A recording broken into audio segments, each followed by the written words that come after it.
Estás escuchando Pivot ES, experiencia puesta en acción, el único podcast en Puerto Rico que propulsa el éxito de organizaciones sin fines de lucro y empresas sociales.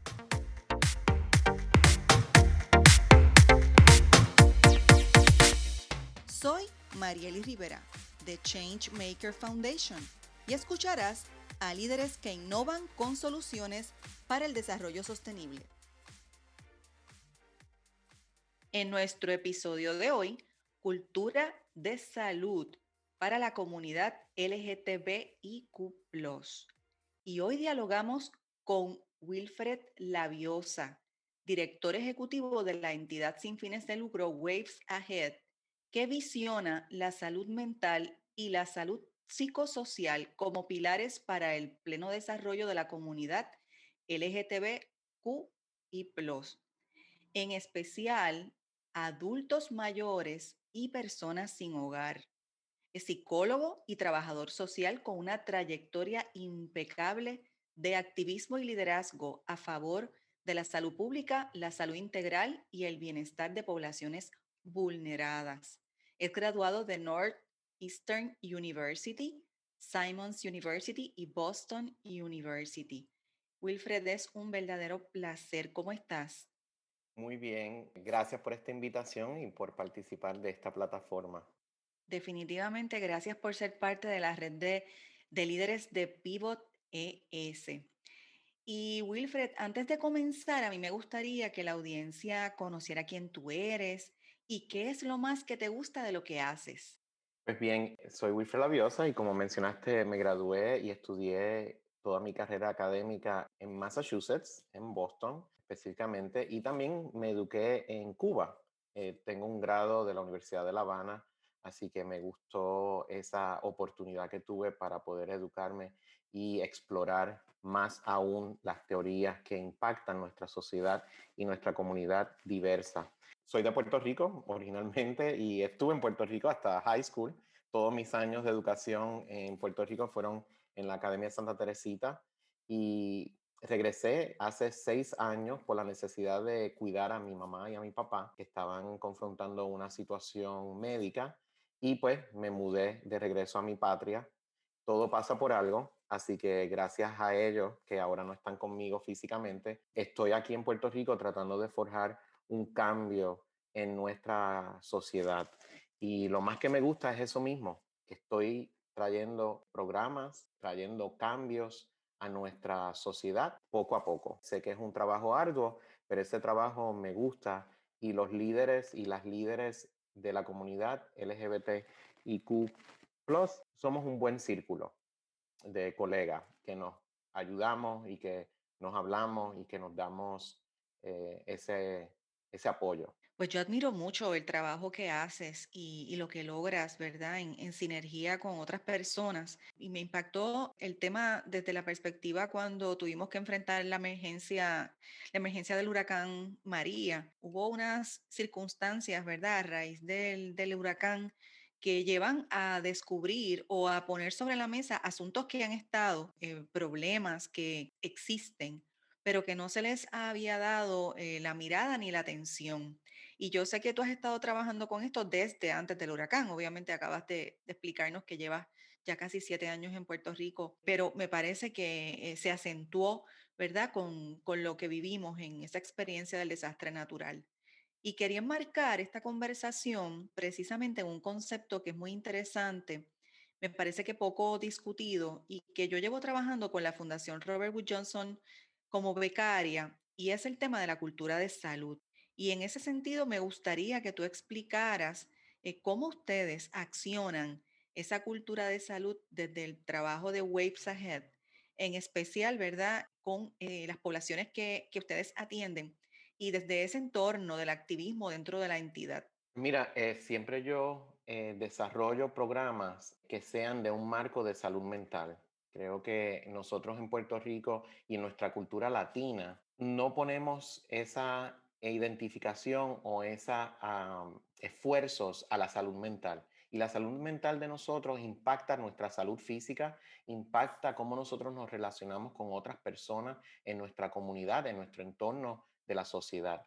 Así que todos nuestros programas, aunque sean de ayudar a ese microempresario a comenzar su empresa, aunque sea reconstruir una casa después de los huracanes Irma y María, todas esas personas, aunque están participando de dos diferentes programas, tienen el acceso y tienen la participación de la salud mental, porque nosotros creemos en la prevención en la salud mental, queriendo decir, trabajar los problemas que uno tiene que quizá no han llevado a un diagnóstico de salud mental, pues qué bueno, vamos a trabajar esa prevención, vamos a trabajar esos problemas cotidianos que tenemos, darte destrezas posibles que tú puedas implementar en tu vida, para entonces así tú fortalecer tu salud mental y de ahí poder trabajar esa cultura, como tú bien dices, que me encanta, la cultura de salud. Muchas veces las comunidades vulnerables, rechazadas, olvidadas, pues no tienen acceso a muchos programas que las personas que viven quizá en áreas urbanas tienen acceso.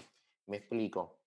Programas como de yoga y meditación, acupuntura, que si arte creativa, musicoterapia. Esos son términos que si tú hablas con alguien que quizá, mira, me encantan, he escuchado mucho de eso, pero yo no tengo acceso. Así que nosotros le damos acceso a esas personas a que puedan, desde nuestros centros comunitarios a través de la isla, poder accesarlo. Ahora por el COVID, pues lo pueden accesar por su teléfono, por su tablet o por su computadora, si es que tienen computadora, pero por lo menos darle ese accesible a ellos para que no, y ella, por supuesto, para que ellos no tengan ese comentario, mira, eso es de esa gente que vive en San Juan o en Ponce o en Mayagüez, no es para nosotros, pues nosotros vivimos acá y se me hace difícil accesar. Nosotros lo tratamos de hacer para que ellos puedan cuidar de su salud mental y la salud mental impacta su salud completa. Y eso que tú mencionas de llegar a las comunidades que no tienen acceso es un aspecto bien importante a entender, ¿verdad? Y accionar desde una cultura de salud porque nos lleva a fortalecer el tema de la equidad. Y me parece que esto, ¿verdad? Es un asunto bien relevante que vuelvo y acentúo, ¿verdad? Y describo que siempre ha estado presente esa necesidad. Lo que pasa es que en los últimos años me parece que hemos visto un incremento de circunstancias que evidencian, en este caso, la inequidad. Y me encanta ese comentario, ¿verdad? Esa explicación que das de que en efecto ustedes funcionan precisamente para crear las oportunidades y crear esos puentes de acceso a poblaciones vulneradas, que en este caso a mí me gustaría que entonces nos hablaras un poco de cuál tú consideras serían las prioridades en esa agenda de trabajo con el grupo que ustedes representan, ¿verdad? Todas las comunidades vulneradas a quien ustedes le dan servicio, de cara a todo esto que ha ocurrido con relación a la pandemia. Mira, la pandemia ha traído, bueno, primeramente vamos a decir que los huracanes, como tú bien mencionaste al principio de este programa, descubrió muchos de los problemas que teníamos en nuestra sociedad y en nuestra comunidad. Pero la pandemia traída por el COVID ha descubierto muchas más. Y entre los retos mayores que nosotros hemos visto es el incremento de necesidad de comida, de acceso a tecnología, de acceso a servicios de salud mental, ya que las personas han sido unos fuertes años para Puerto Rico.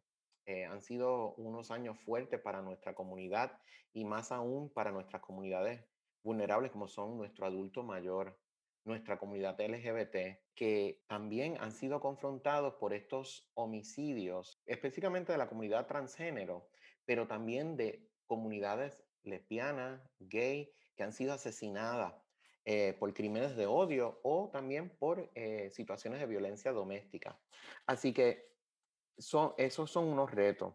Y todo esto tiene un enmarco de que comenzamos nosotros a enfocarnos en la política pública. Nosotros no tenemos una política pública inclusiva, tenemos una política pública exclusiva para ciertas personas que tienen acceso a ese segmento de la política.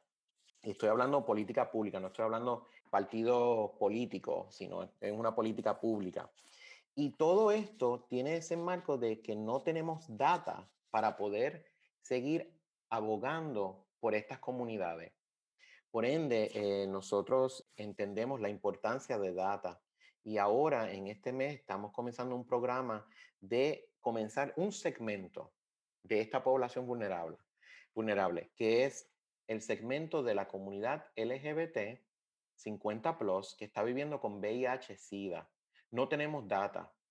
Puedes argumentar, bueno, hay mucha data en relación a infecciones, a cuánta gente vive de VIH, pero te puedo argumentar de que no la hay en esta comunidad que sigue viviendo con esta enfermedad, que ya es, casi tenemos una cura, pero ellos siguen viviendo con el VIH-Sida, queriendo decir que tienen un sinnúmero de necesidades, más aún de medicamentos. Así que estamos recopilando data, estamos haciendo un estudio de necesidad en Puerto Rico en los próximos meses para tener esa información y esa data para poder seguir abogando por este segmento de esta comunidad tan vulnerable y tan olvidada. Fíjate, y ahí te comento que en las discusiones que hay precisamente sobre el tema de los datos, que entonces nos lleva a hablar, ¿verdad?, dentro de cultura de salud, de cultura de datos, que es otro tema que a mí me apasiona mucho, la necesidad de que los grupos y la ciudadanía se apoderen del acceso a una educación, ¿verdad? Lo que llamamos en inglés el data driven,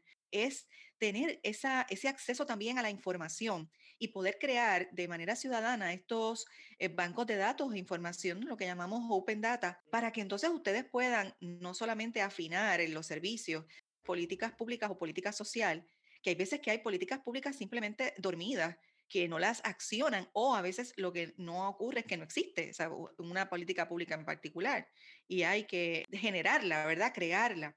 Y otra cosa que me parece también bien importante con eso que tú traes de los datos y de conocer la comunidad con estas particularidades y destacar esa información, es entonces en el apalancamiento de los fondos y las fuentes de financiamiento para poder viabilizar los servicios. Y ahí quería que un poco me hablaras de esa particularidad con los adultos de mayor edad, cómo ustedes lo han enmarcado, o sea, qué has encontrado que es importante, porque hablaste del acceso a los medicamentos, pero qué otras cosas tú entiendes que se pueden alinear para solidificar, por ejemplo, ese esfuerzo que están haciendo reciente de fortalecer el banco de datos. Pues mira, nosotros usamos y yo pues hice muchas investigaciones y he publicado muchísimo en la parte de la comunidad latina, confrontando salud mental y confrontando una adicción a drogas o alcohol en los Estados Unidos, específicamente en Massachusetts. Um, Así que, y he trabajado con muchas organizaciones LGBT en Massachusetts y a través de la Nación Norteamericana, ya que he estado en los esfuerzos nacionales de la comunidad latina LGBT. Esa información que yo mismo y que mis colegas han recopilado de la comunidad latina en los Estados Unidos nos sirven a nosotros porque podemos hacer comparaciones con la comunidad aquí en Puerto Rico.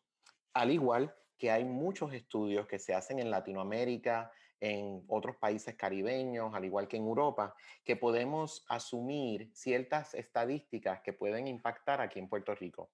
Nosotros sí hemos hecho recopilación de datos no tan grande como la que estamos haciendo ahora, ¿verdad?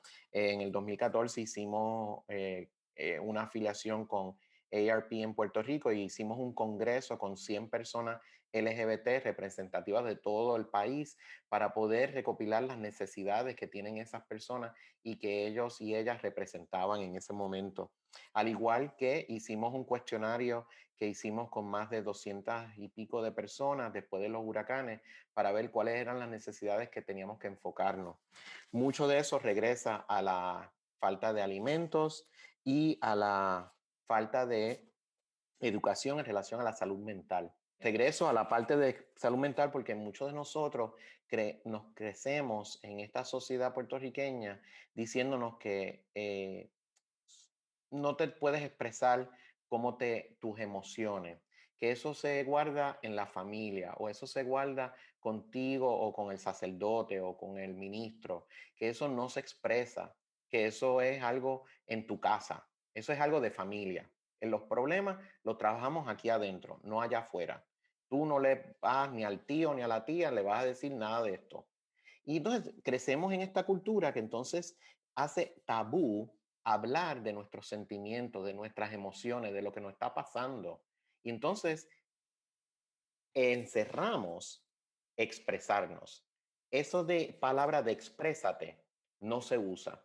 Así que en vez, cuando no hay una familia que te apoya por ser tú diverso, por ser LGBT o porque tú eres, te casaste y en verdad te casaste por error, porque en verdad eres LGBT, pero no sabes cómo salirte de eso, pues no se habla con nadie. Tú te encajonas y te guardas estos problemas, creándote una ansiedad, creándote un sinnúmero de problemas físicos y entonces no te expresas. Pues entonces eso sí hemos visto como la gran necesidad de nuestro adulto mayor, la falta de expresarse, la falta de poder expresar con otras personas lo que le está pasando y no buscan ayuda. Y es interesante, Marieli, que tú me estés preguntando esto porque en Puerto Rico la estadística dice que las muertes por suicidio y los atentos de suicidio, más del 88% de estas muertes por suicidio o atentos son en nuestro adulto mayor 50 o mayor de edad, que es bien diferente a otros países, a otros estados de la nación norteamericana, que son en nuestra juventud por el bullying. Pues mira, aquí el bullying sí existe en nuestra juventud, no te lo voy a negar, pero mayor bullying ocurre en nuestro adulto mayor. En ese adulto mayor que vive en una casita en su montaña, porque generaciones por generaciones viven en esa casita y ellos tienen esta casita desde que tienen uso de razón. Y entonces no saben cómo buscar ayuda, no saben que, bueno, sí, el seguro social ya eso se sabe, pero no saben más nada, no saben cómo buscar a identificarse como lo que son. Así que ese problema grave que tenemos en esta sociedad puertorriqueña, debemos, y nosotros somos como digo siempre, el trencito pequeño que puede, ¿verdad? De esa frase en inglés, the little train that it can, that it could. Y pues poco a poco estamos haciendo nuestro impacto, pero falta mucho por hacer. Exacto, exacto. Eso te iba a decir que qué bueno que hay ya un cimiento, ¿verdad? De poder tener ustedes esta información y encaminar, ¿verdad? Un esfuerzo. Porque, oye, qué difícil a veces identificar datos, porque si no es el gobierno o el Estado, ¿verdad? No tiene los datos actualizados, es porque entonces ahora los que quieren a veces decir que saben de datos, porque acuérdate que ahora hay gente que dice que sabe de datos, pero es porque realmente programa asuntos para manejo de datos y no necesariamente es que pueden analizar datos. Pues entonces dicen, no, es que hay control porque hay que tener control de la información, porque hay unos parámetros, pero hay veces que realmente es para poder obstaculizar el que otros y otras tengan la información. O sea, es una realidad, es para tener control unas élites de la información.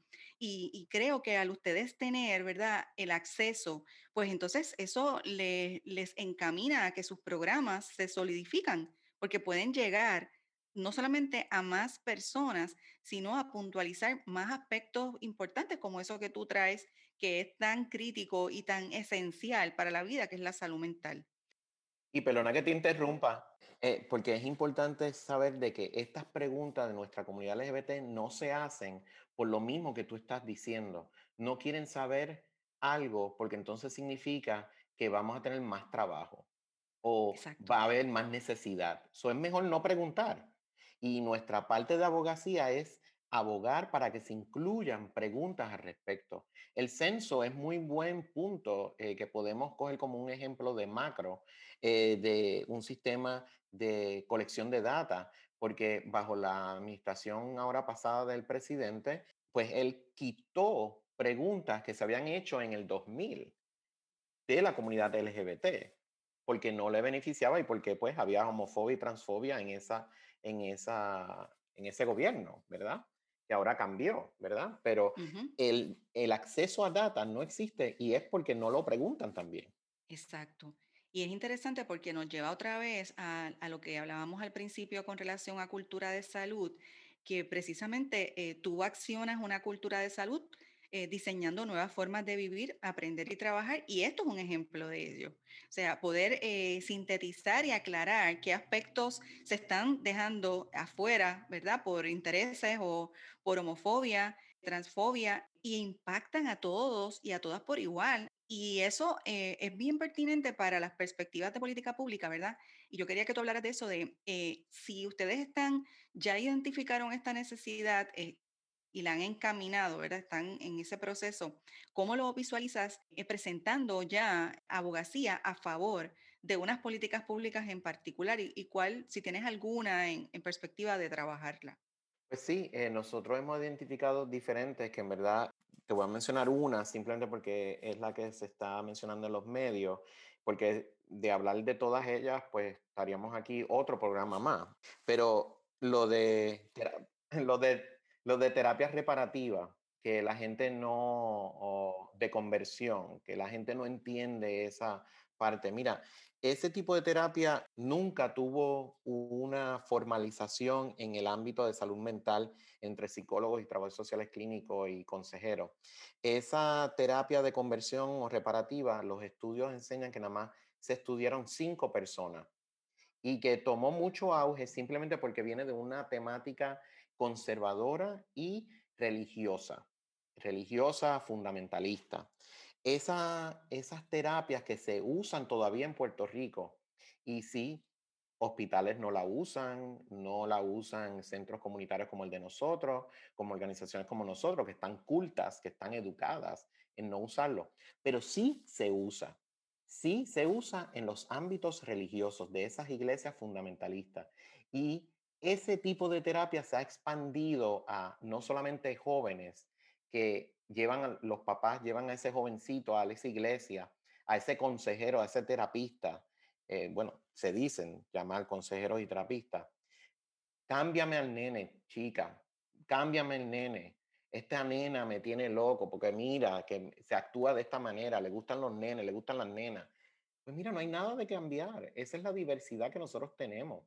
Así que esa cláusula que está en nuestro código aquí en Puerto Rico la estamos abogando y siguiendo apoyando que se cambie, que se liquide, que se anule de nuestra eh, comunidad y de nuestra sociedad.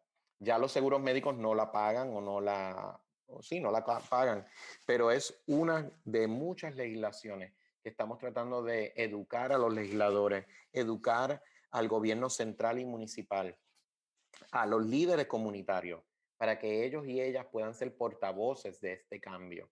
Eso es nada más una de muchas que tenemos que visibilizar y de traer el cambio en nuestra constitución, en nuestros códigos civiles, etcétera.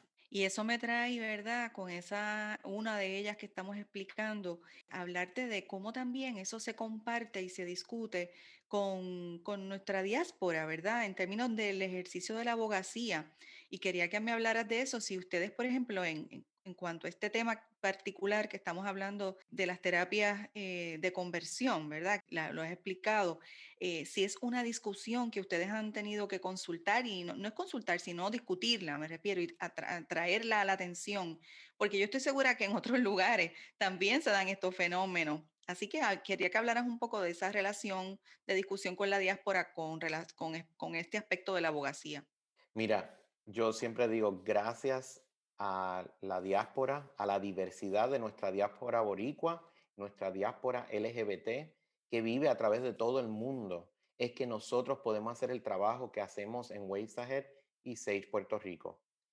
Gracias a ellos y a ella es que nosotros pudimos formar esta organización, traerle estos servicios a nuestra comunidad, porque aquí en Puerto Rico ha sido pobre la ayuda, no solamente financiera, pero también la ayuda de diferentes segmentos. Hay ciertas personas aquí en Puerto Rico, por supuesto, que ayudan y cooperan con nosotros, no solamente financieramente, pero también pues recursos, dándonos recursos y entrelazando relaciones. Pero en verdad la diáspora ha sido una que, que no puedo decir nada, excepto muchas gracias a ellos y a ellas, es que nosotros podemos traer estos programas. Nosotros no solamente damos terapia individual, pero también damos, como mencioné anteriormente, musicoterapia, arte creativa, horticultura. Hacemos un sinnúmero de cosas que sin la diáspora no podíamos ofrecer gratuitamente a nuestra comunidad. Y de data, gracias a ellos y a ella, es que tengo acceso a data de la comunidad boricua viviendo afuera de Puerto Rico para poder adaptarla a las necesidades, a las propuestas que yo escribo y mi equipo Así que gracias a ellos y a ellas es que yo puedo hacer mi trabajo aquí en Puerto Rico y el trabajo de nuestro equipo. Ellos son y ellas son, pues, en verdad son increíbles. Gracias. Y son una pieza clave, súper importante. En todo este proceso, ¿verdad? Porque al final del camino, Wilfred, nos damos cuenta que no podemos hacer esto solas y solos, ¿verdad? Que necesitamos hacerlo en equipo, y en una colaboración genuina. Y qué mejor que tú haber tenido esta experiencia, ¿verdad? Viviendo en Massachusetts, ahora en Puerto Rico, pero estableciendo esos puentes con la hermandad de la diáspora, que es importantísimo y es clave. Y yo creo que para las nuevas generaciones, ¿verdad? Las personas los jóvenes, me parece que es también bien interesante porque ellos y ellas tienen esa actitud de apertura a sentirse como más ciudadanos del mundo y no necesariamente estar condicionados a conocer lo único que, ¿verdad?, que tienen cercano, sino que están abiertos a esta experiencia de compartir información y de conocer, de ver más allá del 100 por 35, ¿verdad? Porque me parece que eso es una característica interesante. Y me encanta que también en la diáspora, cuando nosotros todos, Puerto Rico, estábamos impactados por los huracanes, ¿verdad? Todos nosotros estábamos trabajando, tratando de sobrevivir. Rápidamente vinieron grupos de voluntarios de la diáspora, y digo diáspora boricua, pero también de la diáspora LGBT, que no son boricuas, que vinieron por grupos a Puerto Rico para ayudarnos no solamente a reconstruir, pero quizá hacer esta gráfica o trabajar esta propuesta que escucharon. Ellos viajan a Puerto Rico, se conectan con nosotros, usan nuestras oficinas para poder expandir y ayudar a buscar las necesidades y en verdad poder dar a esa persona adulto mayor que vive en tal y tal pueblo, llevarle lo que necesita. Así que gracias a a esos voluntarios, voluntarias que vinieron, no solamente después del huracán, después en los temblores, ahora en el COVID, pues ya tengo tantas llamadas de personas que tan pronto puedan, quieren venir a trabajar aquí en Puerto Rico. Así que gracias a la diáspora es que podemos hacer. Y esa hermandad o como se dice, sisterhood o brotherhood, existe aunque no nos conozcamos, pero nos une lo boricua y lo de ser de la comunidad LGBT tan diversa. Exactamente. Y en este proceso, Wilfred, pues hay ¿verdad? Unas características de liderazgo y un esfuerzo de uno convertirse en una buena líder, ¿verdad? En todo lo que uno ejecuta. Y yo quería que nos compartieras dos lecciones aprendidas tú puedes identificar como líder activista de la comunidad LGTBI, cuplos que tú entiendes que son importantes para ti. Pues mira, es difícil pues escoger dos, pero las dos que te voy a compartir con los que nos escuchan es, nuestras historias son importantes y nuestras historias hay que compartirlas. Quizá no tengan la oportunidad de compartirlas pues en esta plataforma, ¿verdad? Pero con sus vecinos y vecinas, con su comunidad, con su familia. Cada granito de arroz que ustedes puedan añadir, como se dice, al caldero, nos va a ayudar a formar y a cocinar un mejor Puerto Rico para un futuro. Así que nuestras historias son importantes para traer el cambio. Y la segunda es no rendirse, seguir luchando. Si te digo que todas las puertas que se me cerraron a mí al principio para comenzar estos trabajos, si yo me hubiera rendido en el 2014, nunca podía haberlo forjado a principios del 2017. Así que muchos años entre medio, el 2014 al 2017, eh, nunca hubiera podido rendir estos servicios, traer este equipo junto, unir este equipo para poder brindar un poquito que podamos hacer para que ese adulto mayor lo piense y sepa que ellos y ellas son y es parte que valoramos en nuestra sociedad puertorriqueña. Eso es tan importante. Así que nunca se rindan, que sigan luchando y que siempre hay una oportunidad de un mejor mañana. Pues yo pienso que nosotros vamos a tener que grabar otro programa porque yo sé que se quedan sobre la mesa otras discusiones con relación al tema de política pública y política social Y además que me encantaría más adelante que nos pudieras compartir precisamente cómo ese trabajo que encaminaron con la identificación y buen uso de datos útiles les ha podido a ustedes, ¿verdad?, ayudar y les ha alimentado su espíritu y su evidencia en el trabajo, ¿verdad?, para continuar. Yo creo que eso es algo bien valioso, que muy bien utilizado, con transparencia y con mucha ética, que sabemos que hay que manejar correctamente la información que tenemos en nuestras manos, pues salva vidas, abre puertas, desarrolla otras posibilidades, nos ayuda a innovar y nos ayuda también a crear disrupción donde hay que hacerlo para eliminar asuntos que no son correctos o que lo que evidencian es inequidad y queremos realmente transformarlo en equidad y puntualizar sobre esa cultura de salud que tenemos que entonces seguir fortaleciendo. Así que te doy las gracias por haber estado aquí un ratito, haber sacado tu preciado tiempo. Gracias a ti por la invitación y espero que las personas que escuchen puedan conectarse no solamente con pero que den de su tiempo y que nos pueden buscar en las redes sociales como Waves Ahead, en website es wavesahead.org o en Facebook como Waves Ahead o Sage Puerto Rico, SAGE Puerto Rico, y nos buscan en las redes sociales y ahí estaremos. Asimismo, ellos están bien activos y bien activas. Y Wilfred, te invito a que si te gustó este episodio, que lo compartas y que nos escuchen a través de las plataformas en Spotify, iTunes, Teacher, Google Podcasts, Apple Podcasts, iBox, Anchor. También nos encuentran ya en YouTube y a nuestros escuchas les invitamos a buscarnos en la plataforma de creadores de contenido Patreon para que nos apoyen y se suscriban, lo más importante, a Pivot ES. Pivot ES es la plataforma de comunicación de Change Maker Foundation, una entidad privada sin fines de lucro que precisamente tiene como objetivo desarrollar el liderazgo de los líderes, lideresas y grupos de trabajo en las organizaciones sin fines de lucro y empresas sociales. Así que les espero en el próximo episodio.